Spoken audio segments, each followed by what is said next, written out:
ثانيا حفظ حقوق الناس، ومن أول حقوقهم الأمن. بالله عليكم يا قيادات الخليج، أي أمن نستطيع أن نحافظ عليه ونحن متشرذمون متفرقون؟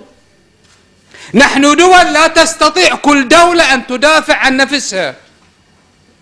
ما الذي ننتظر؟ ننتظر تهديدات لكع بن لكع لمناطقنا ولدولنا؟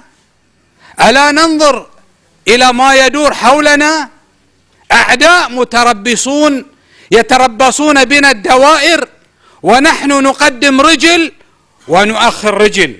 أقول لقيادات الخليج، الله يقول: ولو أرادوا الخروج لأعدوا له عدة.